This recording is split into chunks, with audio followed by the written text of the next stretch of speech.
السلام علیکم ورحمۃ اللہ وبرکاتہ۔ Islamic knowledge and Quran YouTube channel آپ کے لیے ریئل اسلامک ویڈیوز لے کر آتا ہے۔ اگر ابھی تک آپ نے چینل کو سبسکرائب نہیں کیا ہوا تو چینل کو فوری طور پر سبسکرائب کر لیں اور ساتھ بیل آئیکن کو بھی پریس کر لیں اور نوٹیفیکیشن آل کر دیں تاکہ ہر نئی آنے والی ویڈیو کا نوٹیفیکیشن سب سے پہلے آپ کو ملتا رہے۔ بہت شکریہ۔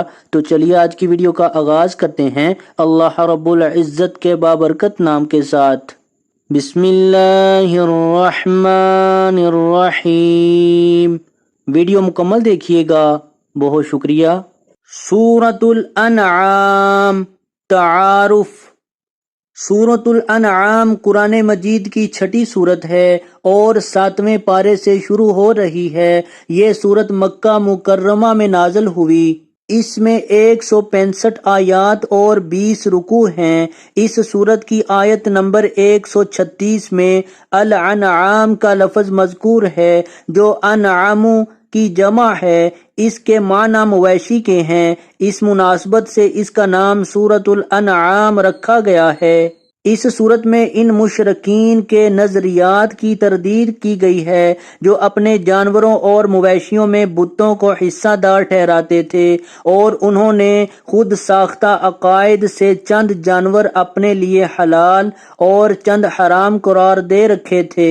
سورۃ الانعام قرآن مجید کی ابتدائی 7 سورتوں میں سے ہے جن کے بارے میں نبی کریم خاتم النبیین صلی اللہ علیہ وعلی آلہ واصحابہ وسلم نے ارشاد فرمایا کہ جس نے ابتدائی 7 سورتیں پا لیں، سیکھ لیں، وہ ایک بڑا عالم ہے۔ مرکزی موضوع۔ سورۃ الانعام کا مرکزی موضوع توحید، آخرت اور رسالت کا بیان ہے۔ بنیادی مضامین۔ سورۃ الانعام میں اسلام کے بنیادی عقائد کو تفصیل سے بیان کیا گیا ہے۔ توحید کے ایسے دلائل ذکر کیے گئے ہیں جن کا انکار ممکن نہیں۔ اللہ تعالیٰ کی صفات اور قدرت کے دلائل کو ثابت کیا گیا ہے۔ وحی اور رسالت کا اثبات کیا گیا ہے اور موت کے بعد کی زندگی یعنی قیامت کے دن کی تفصیلات اور جزا و سزا کے دلائل ذکر کیے گئے ہیں۔ اسلام کے بنیادی عقائد پر کفار و مشرکین کے اعتراضات ذکر کر کے ان کے جوابات احسن انداز سے دیے گئے ہیں۔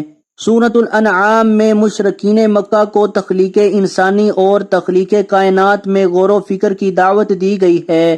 سورت کی ابتدا اللہ تعالیٰ کی تعریف سے ہوتی ہے جس نے زمین و آسمان، روشنی اور اندھیروں کو پیدا فرمایا اور انسان کو مٹی سے تخلیق فرمایا۔ وہ انسانوں کی تمام حرکات و سکنات اور زمین و آسمان کی ہر چیز سے مکمل باخبر ہے۔ اللہ تعالیٰ کی قدرت کاملہ کے بیان کے بعد مشرکین کا طرز عمل بیان ہوا ہے کہ ان کے پاس جب بھی حق آیا انہوں نے اس سے اعراض کیا۔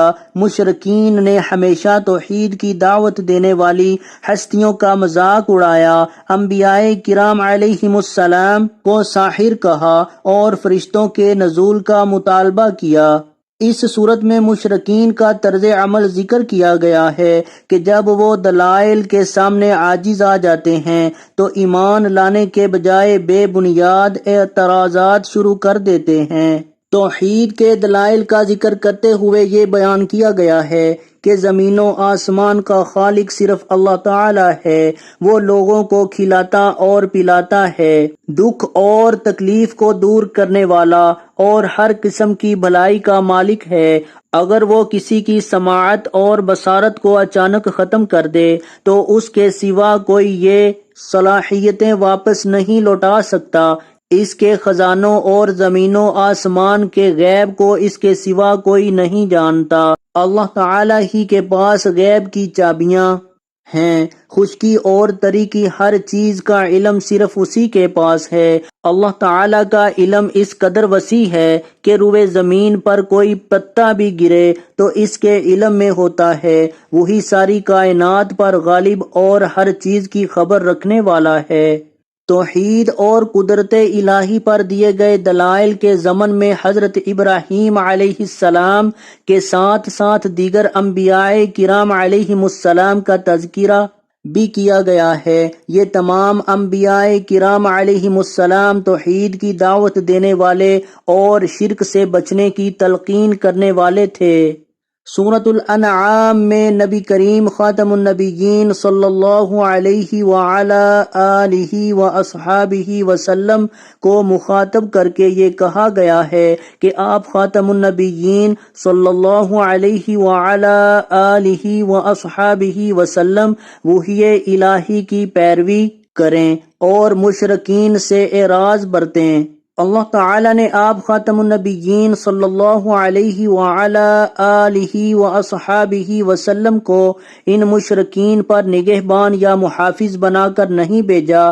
یہ اپنے عقائد باطلہ پر جمے ہوئے ہیں۔ اگر ان کے مطالبے پر فرشتے نازل کر دیے جائیں اور ہر چیز ان کے سامنے اللہ تعالیٰ کی وحدانیت کی گواہی دے، یہاں تک کہ مردے ان سے کلام کریں، تب بھی یہ ایمان نہیں لائیں گے۔ جب یہ اللہ تعالیٰ کے پاس جمع ہوں گے تو انہیں اپنی ہٹ دھرمی کا انجام پتہ چل جائے گا۔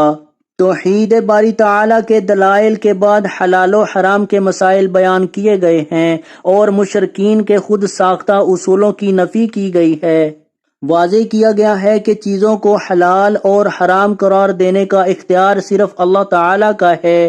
مشرکین نے حلال اور حرام کے اصول خود بنا لیے تھے کہ فلاں فلاں جانور صرف ان کے مردوں کے لیے حلال اور عورتوں کے لیے حرام ہے۔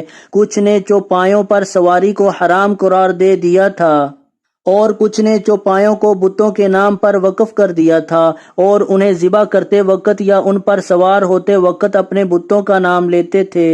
اللہ تعالیٰ نے ان تمام عقائد و نظریات کو ان کی غلطی قرار دیا ہے۔ بہتا ہوا خون، خنزیر کا گوشت اور وہ جانور جس کو ذبح کرتے وقت اللہ تعالیٰ کے سوا کسی کا نام پکارا گیا ہو کو حرام قرار دیا ہے۔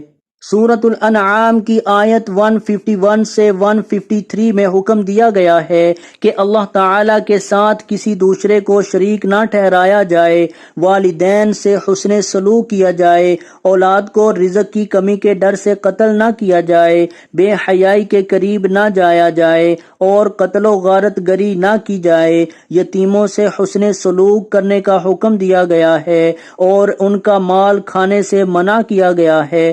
ناپ تول کو پورا کرنے اور ہر معاملے میں عدل و انصاف کرنے کا حکم فرمایا گیا ہے۔ ان احکام پر عمل کرنے کو صراط مستقیم قرار دیا گیا ہے۔